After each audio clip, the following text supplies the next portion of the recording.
아멘. 오늘 우리들에게 주시는 하나님 말씀 고린도전서 15장 31절부터 34절 말씀입니다.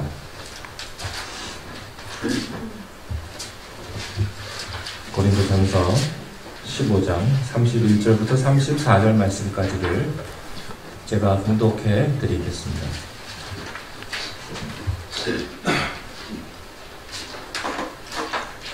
형제들아, 내가 그리스도 예수 우리 주 안에서 가진 바 너희에게 대한 나의 자랑을 두고 단언하노니 나는 날마다 죽노라.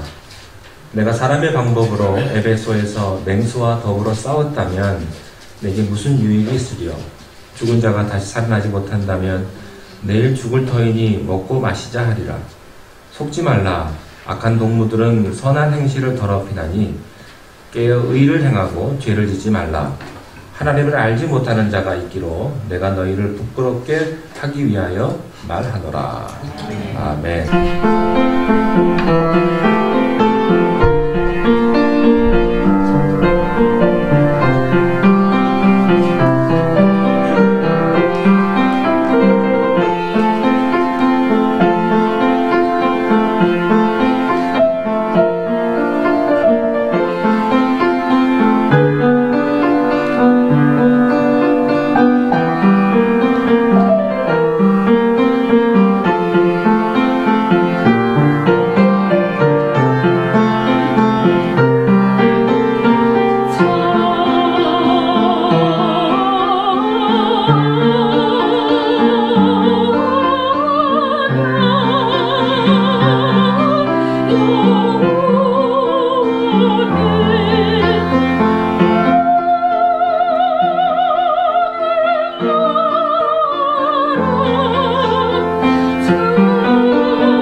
삶 선택하기라는 제목의 설교를 할 건데요. 여기서 말한 내일은 부활, 같은 의미로 사용할 겁니다. 고린도전서는 고린도 교회 안에 있는 문제 때문에 이제 편지를 쓴 거예요. 어떤 문제가 있었냐면은 예수님을 잘 믿는데 그러다가 어떤 사람들이 이제 좀 잘못된 믿음을 갖기 시작한 거죠. 그러다 보니까 교회가 분열이 되고 또 다른 쪽으로 이렇게 복음적인 그런 정상적인 복음의 교회가 아니라 다른 쪽으로 흘러가서 약간 이상한 교회가 된 거죠. 이런 그 모습을 바울이 보고 그런 것은 옳지 않습니다. 복음이 아닙니다. 이런 것을 설명하는데 특히 15장에서는 뭐냐면은 부활에 대해서 말씀을 하고 있어요. 그래서 15장은 별명이 부활장이잖아요. 어떤 사람들이 부활을 안 믿고 어떤 사람이 부활을 부인하고 그랬어요. 고린도 교회 안에. 바울이 그것을 보고 그거는 잘못된 겁니다. 잘못된 믿음입니다. 라고 말하는 것이 오늘 내용인데요.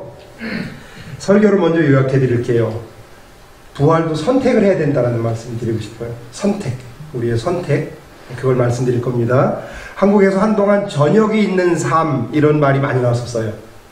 저녁이 있는 삶 얼마나 듣기 좋고 기대가 됩니까? 한국 정황상 저녁이 있는 삶을 누리기 어렵죠. 퇴근이 9시, 10시, 12시. 저 아이들 엄마 아빠도 9시 넘어서 퇴근하고. 그러다 보니까 저녁이 있는 삶을 살아가기가 어려워요. 근데 정말 우리가 더 바랄 것은 저녁이 있는 삶이 아니라 내일이 있는 삶을 우리가 살아가야 되지 않을까요? 그죠? 저녁 잠깐이 아니라 우리 내일 있는 삶을 사는 게 좋잖아요. 근데 그러기 위해서는 내일 있는 삶을 선택해야 된다. 그 말씀을 드리는 것입니다. 나는 내일 있는 삶을 살고 싶어. 내일 있는 삶을 살고 싶어. 그거 가지고 안 되고 그 삶을 선택하자. 이 말씀을 드리려는 것입니다. 오늘 읽은 말씀 가운데서 32절 말씀 한 번만 띄워주시겠습니까? 오늘 읽은 본문 말씀에서 한번 보세요. 내가 사람의 방법으로 에베소에서 맹수와 더불어 싸웠다. 이렇게 말하고 있습니다. 여기에서 말하는 맹수라고 하는 것은 사자, 호랑이, 무슨 늑대 그 얘기가 아니죠. 어떤 것을 맹수라고 표현했냐면은 바울이 복음을 전할 때 아주 극렬하게 바울을 이렇게 막아섰던 사람들.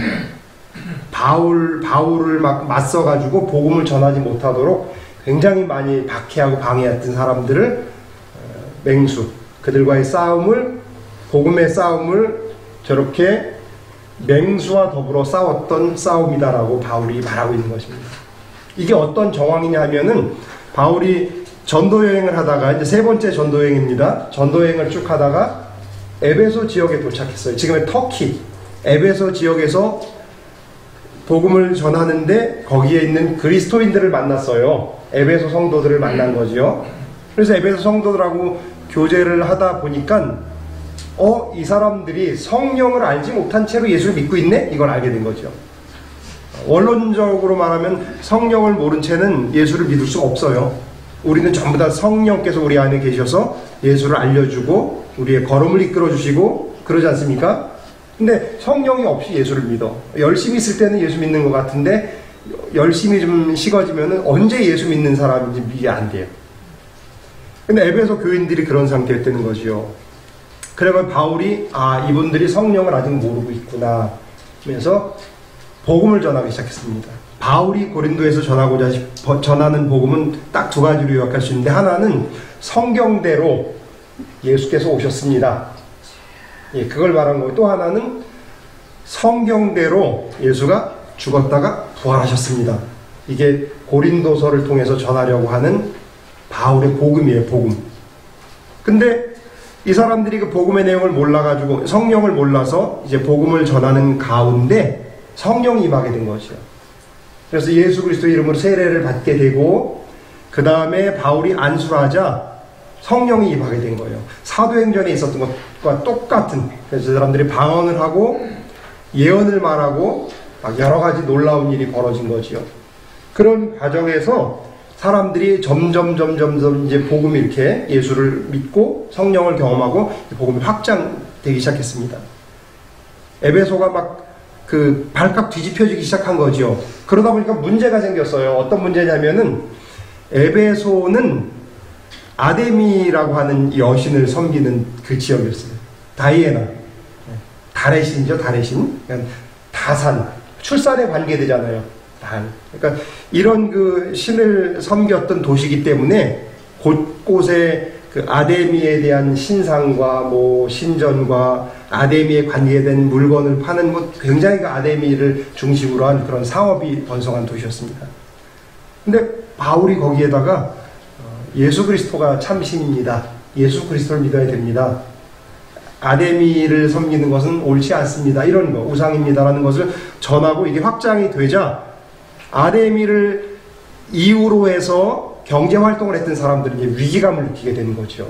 아데미 신상을 만들어서 은으로 아데미 이렇게 신상을 만들어서 이게 하나의 만불입니다 이렇게 팔아가지고 살아갔던 사람들이 저거는 잘못된 겁니다. 우상입니다. 그러면 사람들이 안 사가면은 어떻게 해요? 생계의 위협을 받게 되지 않습니까?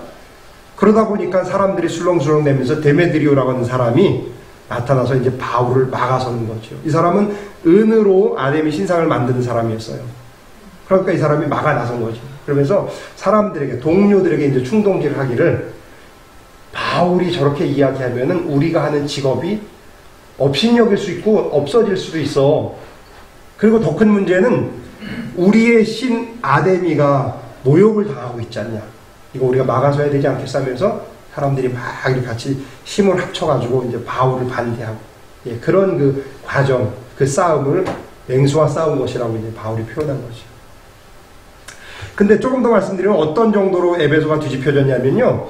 바울이 설교를 하고 심지어 어떤 사람이 바울의 손수건 같은 거를 이렇게 주워가지고 다른 사람에게 이렇게 하면은 병든 사람이 병이 나왔대요. 그리고 바울이 믿는 예수의 이름으로 명하노니 귀신아 뭐 떠나가라면 귀신이 나갔대요. 그러니까 이게 보통 일이 아니죠. 그 에베소 지역에 유대인들이 가서 디아스포라 유대인들이 있었지 않습니까? 거기 사는 사람들이 있었는데 그들 가운데 그 유대인의 제사장, 그 회당마다 그 제사장들 있잖아요. 그 제사장의 시나고그에서 예배를 집례하는, 유대 예배를 집례하는 그 제사장의 아들이 7명 있었는데 이 아들들이 이제 이걸 흉내낸 거죠. 야, 바울이 믿는 예수의 이름으로 뭘 말하면 막 일이 일어나더라고 한 거예요. 그래갖고 이 사람들이 바울이 믿는 예수의 이름으로 명하노니 귀신아 나가라 그랬는데 귀신이 나간 게 아니라 오히려 달려들어 버린 거예요. 예수도 알고 바울도 아는데 너는 도대체 누구니 하면서 막 달려들으니까 이 귀신이 우리보다 힘이 세잖아요. 완력이 힘이 세가지고요. 막 이 제사장의 아들이 어떻게 뭐 옴짝달싹 못한 채로 이제 도망을 가게 됐는데 옷이 다 벗겨진 채로 이제 도망을 가게 된 거죠. 그러고 나니까 에베소 지역에 이 소문이 쫙 퍼지게 된 거예요. 그러면서 사람들이 그동안은 바울이 믿는 예수의 이름으로 이렇게 말했던 사람들이 진심으로 이제 회개하고 두려워하기 시작한 거예요. 하나님의 능력, 성령의 능력이 이렇게 강하구나 하면서 두려움을 느끼면서 정말로 회개하는 일이 벌어진 거예요. 그런 과정에서 아데미를 숭배하던 사람들과 이제 크게 싸움이 붙은 거죠. 근데 예수 믿는 사람들이 그렇게 힘이 있지 않았지 않습니까? 그러다 보니까 이제 이렇게 힘에 밀리는데 이 사람들이 아데미 신자들이 또 아데미 신상을 판매하고 하는 사람들, 뭐 또 제사에 관계된 일을 하는 사람들이 사람들을 막 선동해서 경기장으로 사람들을 데려간 거예요. 경기장에 사람들이 막 찼어요. 그래서 우리의 신 아데미, 우리의 신 아데미 막 하면 소리를 질러요. 근데 이미 그 상황에서는 통제 불가능. 막 감정적으로 뭐 이론 이런 것도 없어. 판단 능력도 없어. 그냥 막 감정만 자극해가지고 아데미 아데미 아데미 외치는데 성경에 보면 뭐라고 표현했냐면요. 자기들이 무슨 말 하는지도 모르고 하더라. 네. 그런 상황 있지 않습니까?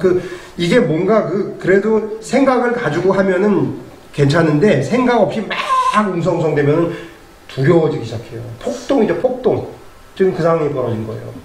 그러면서 실제로 많은 사람들이 다치게 되고 했는데 그런 상황을 바울은 여기에서 말한 것처럼 맹수와 더불어 싸움을 했다라고 말하면서 그 다음에 중요한 게 뭐냐면은 앞에서 내가 사람의 방법으로 싸우지 않았다 이렇게 이제 표현을 했어요. 싸움을 할 때 싸움의 방법은 자기가 선택하죠. 권투 선수들이 나는 이번 싸움의 전략을 뭐 1라운드부터 적극적으로 공격할 거야. 아니면 1라운드는 탐색전. 이거는 자기가 감독하고 이제 싸움의 방법을 만들고 선택하는 겁니다. 근데 바울은 이런 싸움을 할 때 이건 거의 뭐라 할까요? 거친 표현하면은 개싸움 하는 것 같은 거거든요. 그죠? 왜냐면 방향도 없어. 막 그냥 소리질러대고 싸우는 거기 때문에 이거는 뭐 규칙이 있으면 이런 거 없어요. 그럼 바울이 그것을 이기기 위해서 비슷한 방법으로 맞서야 될 텐데 바울은 그렇게 하지 않고 나는 사람의 방법으로 하지 않았습니다. 이렇게 말했어요. 바울이 사람의 방법으로 한 건 뭘까요? 바울이 사람의 방법으로 하지 않았다고 했는데 사람의 방법은 같이 막 치고받고 안 했다는 얘기겠죠? 나의 이익을 위해서만 막 이렇게 수단과 방법을 가리지 않고 싸우지 않았다 그런 거겠죠? 바울은 여기서 사람의 방법을 선택하지 않고 하나님의 방법을 선택한 것인데 바울은 표현하기를 죽은 자 가운데서 살리시는 하나님, 그분이 나와 여러분 전부를 살리실 것입니다. 그러니까 우리가 여기서 지금 스타일 구기지 말고 우리는 하나님의 방법대로 그대로 싸울 겁니다. 이런 이야기를 바울이 하고 있는 겁니다. 만약에 내일이 없는, 부활이 없다고 생각하는 사람들이 싸움을 했다면 내일이 없는데 뭐 볼 게 뭐가 있어요. 그냥 막 싸워서 이겨야 되지 않습니까? 바울은 내일이 있기 때문에, 부활이 있기 때문에 지금 내가 여기서 이렇게 막 하면서 끝! 이렇게 하면 안 되잖아요.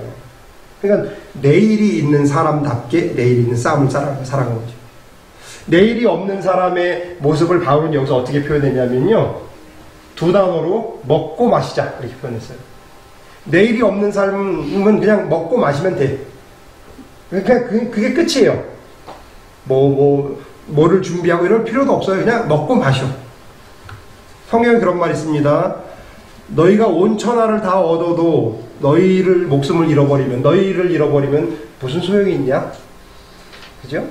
정말 온 천하를 얻는다고 하더라도 내일이 없으면 뭐해요? 오늘 저녁이 끝인데 이건 뭐 아무 의미가 없죠. 오늘 저녁에 끝날 일을 위해서 막 저렇게 사나운 그런 맹수와 싸우듯이 우리가 살아가고 있지 않습니까? 싸우면서 내일이 없다는 게 하나도 의미가 없는 거예요. 성경은 굉장히 단순하게 말했습니다. 그런 모습을 먹고 마시고 소망이 그게 전부 다였었어요. 내일이 없는 사람들의 소망. 잠언에 그런 표현이 있습니다. 뭐라고 하냐면 조금 더 눕자, 조금 더 쉬자, 조금 더 자자, 조금 더 그러면은 사망이 이렇게 우리 앞에 다가온다 그랬습니다. 내일이 없는 사람의 모습은 그런 거예요. 조금 더 쉬어, 조금 더 자, 조금 더 눕자, 조금 더 내일을 준비할 이유가 없어. 근데 곧바로 잠언 24장에서 내일이 있는 삶을 말하기를 의인은 7번 넘어져도 또 일어난다 이렇게 말해요. 이건 내일이 있는 삶의 모습이죠. 내일이 없는 삶은 조금 더 쉬자, 조금 더 눕자, 조금 더 졸자, 조금 더 자자, 조금 더 사망이 내 코앞에 와 있네? 내일이 없네? 그러나 내일이 있는 사람은 성경은 똑같이 말하기를 7번 넘어져도 또 일어나. 그래야지 내일을 준비하고 나갈 수 있지 않습니까? 그런 사람을 성경은 의인이라 표현하고 또 내일이 있는 삶을 살아가는 사람이고 부활을 믿는 사람, 똑같은 말입니다. 전부 다 그런 삶을 살아가는 사람이다 말하고 있습니다. 우화 하나 말씀드릴게요. 하루살이하고 메뚜기하고 우연히 만나서 서로 하루 종일 신나게 놀았어요. 그래갖고 막 너무 즐거워서 마치 얘네들이 어제 아침에 목사님네 집 앞에 공원에서 뛰어놀면서 4시에 들어가니까 4시까지 죽기살기를 뛰었는데 점심도 안 먹고 그러면서 한 놈이 와서 바나나 갖고 가서 먹으면서 또 놀고 하루 쫙 뛰어놀았어요. 메뚜기하고 하루살이도 그렇게 이제 신나게 뛰어논 겁니다. 그러다가 해가 뉘엿뉘엿 넘어가고 저녁이 돼가지고 메뚜기가 말하기를 하루살이야 내일 만나서 또 놀자 이렇게 얘기했어요. 하루살이가 너무 고민스러운 거야. 내일이 뭐지? 내일이 뭐지? 내일? 메뚜기야 내일이 뭐니? 그러니까 내일 있잖아. 내일 해가 이렇게 지금 내일 또 우리 만나서 또 오늘처럼 즐겁게 놀자 하는데 하루살이는 내일이 도대체 뭔지 이해가 안 돼요. 그래가지고 궁금증만 가지고 돌아갔습니다. 메뚜기가 약속한 대로 내일이 되자 이제 만나자고 약속한 데서 기다립니다. 근데 하루살이가 안 오죠. 내일이 없잖아요. 내일이 없는 삶은 내일을 준비할 수도 없어요. 없는데 어떻게 준비해요? 그러면서 하루 종일 거기서 하루살이를 기다리던 그런 차에 개구리를 만나게 됐어요. 그래갖고 하루살이는 안 오나 보다 생각하고 메뚜기하고 개구리하고 신나게 놀았습니다. 개구리하고 놀다 보니까 내일이 있잖아요. 내일 만나서 또 있어요. 그래갖고 너무너무 좋아요. 계속 놀다가 이제 계절이 바뀌고 가을이 늦어지고 깊어지고 하다 보니까 개구리가 메뚜기야 내년에 만나서 놀자 이렇게 얘기한 거예요. 근데 개구리가 이제 메뚜기가 또 고민스러운 거, 내년이 뭐지? 자기는 그 한철 열심히 신나게 놀고 그냥 그러면 되는 건데, 먹고 마시면 되는 건데 내년에 만나서 놀자 하니까 이 고민스러운 거죠. 내일이 없는 삶은 그런 겁니다. 내일이 뭐지? 내일이 없어. 내일을 준비할 수도 없어. 준비해도 아무 소용 없어요. 이만큼 쌓아놓고 해도 내일이 없는데 그 무슨 소용이 있어요? 예수님이 그러셨잖아요. 어떤 부자에게 농사를 해갖고 수확을 잔뜩 해서 창고에 막 다 채우는 그 사람에게 말하기를, 오늘 밤에 하나님께서 너의 영혼을 데려가면 저 많은 게 누구가 되겠냐? 내일이 없는 사람은 준비해도 소용없어요. 그렇기 때문에 먹고 마시자. 이게 그 사람들한테 정답입니다. 물론 예수를 믿지 않고 부활에 대해서 이해하지 않고 믿지 않는 사람도 세상에서 잘 살아가는 사람 참 많아요. 그죠? 아주 훌륭하다 칭찬받고 감동적인 삶을 살아가는 사람이 많아요. 근데 그럴지라도 내일이 있는 삶을 살아가는 사람의 삶의 질과 밀도하고는 차이가 있어요. 왜냐하면 그분들은 우린 내일이 없어. 여기에서 엄청 멋있게 살아. 남들 섬기고 뭐 희생하고 봉사하고. 그러나 그들에게는 내일을 선택하지 않았기 때문에 내일이 없잖아요.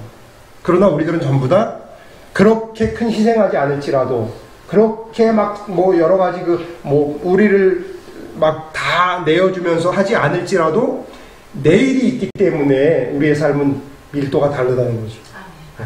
그죠? 여러분의 삶은 그냥 일상을 평범하게 살아간다 할지라도 내일이 있잖아요. 그죠? 그렇기 때문에 이거는 밀도가 전혀 달라요. 얼마나 단단하게 채워졌냐가 전혀 달라요. 그렇다고 예수 안 믿고 훌륭하게 살고 한 사람을 폄하하고 그럴 필요 없어요. 그게 아니고 삶의 밀도 자체가 다르다는 얘기를 하는 겁니다. 왜? 내일이 있기 때문에 그렇다는 거죠. 내일이 있기 때문에 내일을 준비할 수가 있는 것입니다. 여러분들은 지금 내일을 잘 준비하며 살아가고 있는 그런 사람들입니다. 이거 절대로 놓치면 안 돼요. 근데 이게 어떤 거와 비슷하냐면은 하나 예를 들어볼게요. 제가 어느 식당에서 음식을 먹었는데 너무 맛있어. 엄청 맛있어갖고 친구에게 저기 어디에 있는 식당 음식이 참 맛있더라. 그렇게 이야기를 했어요. 그러자 그 친구가 내일에 대한 생각을 하게 되면 마음속에 기대감이 있어요. 내일이 있는 삶과 내일이 없는 삶의 차이는 기대감이에요. 기대감. 지금 아무리 열심히 잘 살고 해도 내일이 없다면 기대감이 없어요. 그러니까 먹고 마시자. 그 중에 일부러 띄어서 나눠줘도 괜찮아. 먹고 마시자는데, 내일이 있는 사람의 삶은 기대감이 있는 거예요. 내일에 대한 기대감이 있어요. 이 둘의 차이는 딱 그것밖에 없는 것 같아요. 기대감 때문에 내가 진짜 가서 음식을 먹어야지 선택을 하는 거죠. 하나님께서 우리 모두에게 부활을 허락하셨잖아요. 기대감이 있는 사람만 그것을 선택하는 거잖아요. 기대감이 없는 사람은 부활이 있대. 사람이 죽으면 끝이지 뭐 이렇게 얘기하는 거예요. 근데 그렇지 않아요. 하나님께서 우리에게 내일을 허락하셨거든요. 그렇기 때문에 우리는 내일에 대한 기대를 가지고 내일에 대한 삶을 선택을 해야 돼요. 선택하지 않으면 그건 남의 거죠.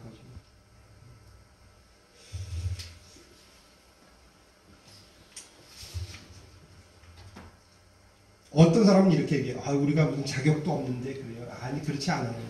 부활은 하나님께서 주신 선물이기 때문에 그렇지 않아요.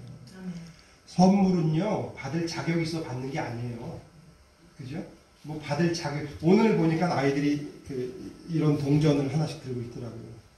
이거 $1짜리 동전이라고 하는, 전 처음 봤어요. 그래갖고 이게 뭐냐 했더니 선물을 받았대요. 어떤 분이 선물을 주셨대, 아이들에게. 근데 쟤네들이 무슨 자격이 있어서 이걸 받은 거예요? 없죠. 선물은요, 누구든지 받을 수 있어요. 전혀 생각지도 안 했는데 거기 가니까 온 사람들 하나씩 선물 줄 거예요 하면 그냥 받는 거예요. 근데 선물을 못 받는 사람이 있어요. 어떤 사람이 못 받을까요? 거부하는 사람. 선물을 그냥 가져. 저는 절대로 선물 안 받을 거예요. 어저께 저녁에 생일 파티를 했어요. 배목사님 집에서. 2명이 생일이었거든요. 근데 우리 배목사님이 그런 걸 잘하는, 선물을 준비한 거예요. 아이들 선물. 근데 선물을 준비해서 선물을 주려고 하면서 이렇게 하는데 이제 우리가 좀 이렇게 짰지요. 제가 이제 운을 이렇게 띄운 거죠. 그러면서 여러분은 어떤 선물을 받고 싶으세요? 생일인 친구들에게. 그러니까 막 말해. 그러면은 배목사님에게 어떤 선물을 받고 싶으세요? 이정원 사모님하고 아이하고 이제 생일이라 어떤 선물을 배목사님께 받고 싶으세요? 그러면 우린 눈치가 있잖아요. 배목사님 뭘 준비했구나 해서 배목사님이 주시는 거 받고 싶어 이렇게 하면 되는데 우리 그 한 아이가 한 아이니까 저 이정원 사모님 어른이니까 우리 아이가 말하기를 저는 안 받을 거예요. 저는 안 받을 거예요. 왜? 이렇게 해준 것만도 고마운데 무슨 선물까지. 제가 배목사님께 무슨 선물을 받고 싶니? 앞에 선물 2개가 또 있었는데 이렇게만 해주신 것도 황송한데 무슨 선물이요? 그래갖고 할 수 없다. 그럼 이 선물은 내가 받을게. 목사님 저 주세요. 제가 받았거든요. 주려고 선물을 준비했는데 자기가 굳이 안 받겠다는데 뭘 어떻게. 그거는 뭐 방법이 없어요. 근데 제가 가질게요. 받고 나니까 자격이 없어도 받을 수가 있구나. 그럼 저 주세요. 이렇게 다시 줬어요. 부활 똑같아요. 하나님 앞에서 우리가 선물을 받는 거기 때문에 주세요 하고 선택만 하면 되는 거예요. 뭐 내가 뭘 못했는데 상관없어요. 그러면 하나님 앞에서 우리가 얼마나 잘하니까 그냥 괜찮아요. 우리 저기 이산이 있잖아요. 제가 맨날 하는 게 엄마 앞에서 울고 뭐 흘리고 똥 싸고 그것밖에 없잖아요. 괜찮아 그래도. 왜? 선물인데. 쟤는 있는 자체가 그냥 그런데 우리가 하나님 앞에서 그런 거예요. 내가 잘했으니까 선물 주세요. 그게 아니고 그냥 있는 자체가 괜찮은 거예요. 그냥 하나님 앞에 좀 주세요. 하나님 염치 없게 주세요. 상관없어요. 내일이 있는 삶이 그런 거예요. 여러분 모두에게 그런 내일이 있는 삶이 계속 있어지기를 주님의 이름으로 축원합니다. 이제 설교는 끝난 거고요. 제가 이제 그 인사, 배목사한테 그랬어요. 인사를 여기서 같이 드리겠습니다. 이렇게 했거든요. 제가 써온 거를 읽을게요, 그냥. 우리 참조교회 학생들은 좀 일어나 주실래요? 그리고 이렇게 우리 발레온 성도인데 얼굴 좀 보여드리면서 정말 고마운 마음 여러분이 느낀 그대로를 이렇게 전달해 드리기 바랍니다. 그리고 이따 함께 인사를 할 거예요. 제가 어제 저녁에 이렇게 생각하면서 적어봤어요. 한국에서 아이맥스 영화를 광고할 때 감동, 그 이상의 감동이라고 광고했던 적이 있습니다. 말 그대로 아이맥스란 눈으로 볼 수 있는 최대치를 말합니다. 더 이상 눈으로 담을 수 없는 광경, 그것을 보는 사람들은 순간적으로 큰 감동을 받게 됩니다. 아이들이 그랜드 캐년을 볼 때 감동받았던 것처럼 말입니다. 그런 깊은 감동을 경험한 사람은 틀림없이 내일을 소망하게 될 것입니다. 이번 여행에서 아이들은 많은 것을 듣고 보고 경험하면서 크게 감동받았을 것입니다. 그런데 거기에서 그치지 않고 아이들은 여러분들이 보여준 정성과 아이맥스의 사랑을 통해서 감동 이상의 감동을 받았을 것이라고 저는 확신합니다. 그렇다면 아이들이 미국을 여행하기 전과 전혀 다른 내일을 소망하게 될 것입니다. 만일 그런 일이 벌어진다면 그것은 성령께서 여러분을 통해 일하신 것이라고 믿습니다. 뿐만 아니라 그 일은 성령 안에서 여러분 스스로도 내일이 있는 삶, 즉 부활을 선택한 매우 중요한 사건입니다. 이제 내일부터 시작되는 요세미티 일정을 끝으로 저희들은 2019년 참 좋은 학교 공동체 미국 역사 여행을 마칩니다. 그러나 발레옥교회 성도님들, 목사님, 사모님이 보여주신 감동 이상의 감동, 그 IMAX의 사랑은 오래도록 기억하겠습니다. 고맙습니다. 인사.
앵콜 보고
한국 사람은 누구나 다 그런 것 같아요. 누구 앞에 나오면 굉장히 긴장하고 경직되고 아이들도 좀 그러지 않나 싶습니다.